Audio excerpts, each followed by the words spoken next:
نحمده ونصلي على رسوله الكريم اما بعد فاعوذ بالله من الشيطان الرجيم بسم الله الرحمن الرحيم فإن آمنوا بمثل ما آمنتم به فقد اهتدوا صدق اللہ العظیم۔ آج ہم گزشتہ دنوں صحابہ کرام کے متعلق جو ترمیمی بل نیشنل اسمبلی آف پاکستان سے منظور ہوا اس پہ گفتگو کریں گے۔ اس بل میں باقاعدہ طور پر صحابہ کرام کی توہین کرنے والے کے لیے سزا مقرر کی گئی۔ ایک خوش آئند بات ہے کیونکہ آئین پاکستان میں یہ موجود ہے کہ عام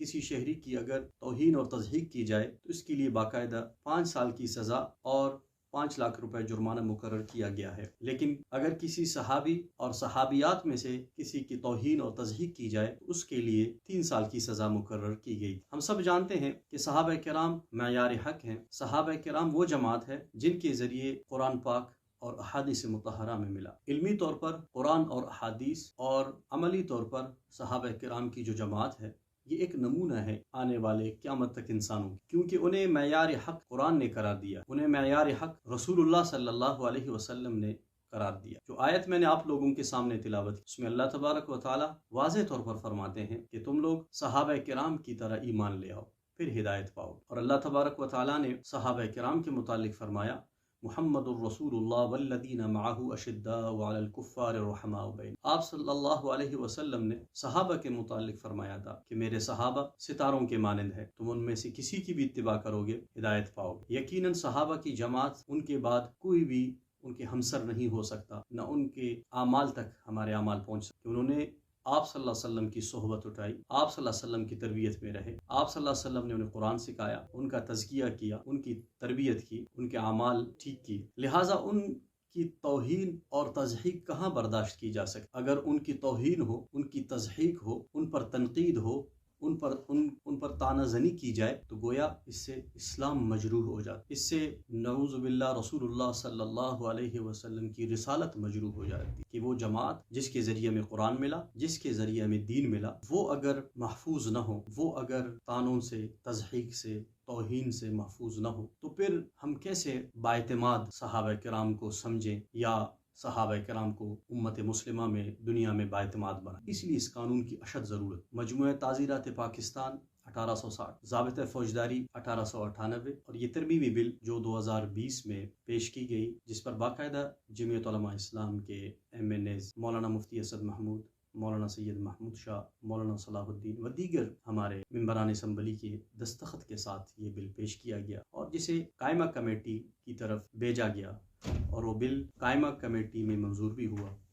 لیکن نیشنل اسمبلی سے باقاعدہ طور پر وہ منظور نہیں ہوا تھا۔ اس کے لیے گزشتہ ہفتے دوبارہ اس قائمہ کمیٹی سے منظور شدہ بل کو نیشنل اسمبلی میں پیش کیا گیا، جسے متفقہ طور پر منظور کیا۔ اس میں یہ واضح کیا گیا کہ صحابہ کرام کی کوئی توہین کرے یا ان کی تضحیک کرے تو اس کی سزا 3 سال کے بجائے کم سے کم 10 سال اور 10 لاکھ جرمانہ اور زیادہ سے زیادہ اس کی سزا عمر قید ہو۔ لہٰذا ایسی سزاؤں کی موجودگی میں، ایسے قوانین کی موجودگی میں معاشرے میں امن اور معاشرے میں اعتماد پیدا ہو سکتا، جیسا کہ اللہ تبارک و تعالی سزاؤں کے متعلق ان میں سے قصاص کے متعلق فرماتے ہیں وَلَكُمْ فِي الْقِصَاصِ حَيَاةٌ، کہ میں نے تمہارے لیے قصاص میں زندگی رکھی، یعنی اگر کوئی شخص قتل کرتا ہے اور سزاً اسے قصاص لیا جاتا ہے تو وہ معاشرے میں لوگ قتل کرنے سے رک جاتے، لوگوں میں ایک قسم کا خوف و ہراس پھیلتا ہے کہ اگر میں کسی کو قتل کروں تو بدلے میں قانوناً مجھے قتل کیا جا سکتا، اگر کوئی چور کی ہاتھ کاٹی جائے چوری رک سکتی۔ غرض جب قوانین کا نفاذ ہوتا ہے تو اس سے معاشرے میں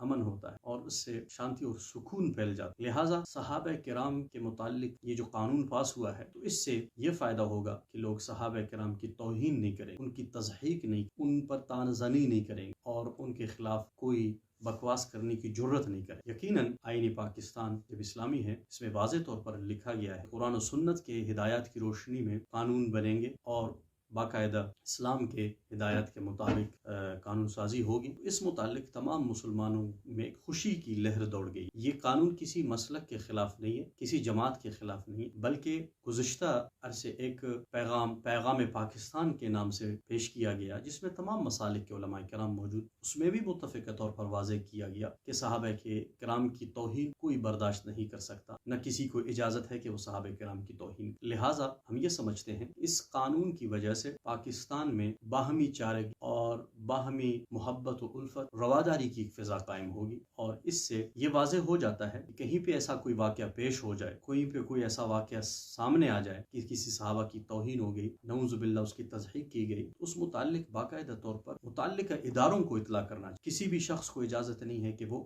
قانون کو اپنے ہاتھ میں لے لے، بلکہ وہ باقاعدہ طور پر متعلقہ اداروں کو مطلع کرے، قانون کے مطابق اس کے خلاف کارروائی کی جائے، اور تاکہ ان سوچ اور ان باتوں کی تدارک ہو جن سے صحابہ کرام کی عزت ناموس مجروح ہوتی ہو۔ لہٰذا ہم شکریہ ادا کرتے ہیں نیشنل اسمبلی کے ان ممبران کا جن کی کاوشوں سے یہ بل پاس ہوا اور باقاعدہ آئین کا حصہ بنا۔ دعا ہے کہ اللہ تبارک و تعالی ہمیں قرآن و سنت پر عمل کرنے کی توفیق عطا فرمائے۔ وآخر دعوانا ان الحمد للہ۔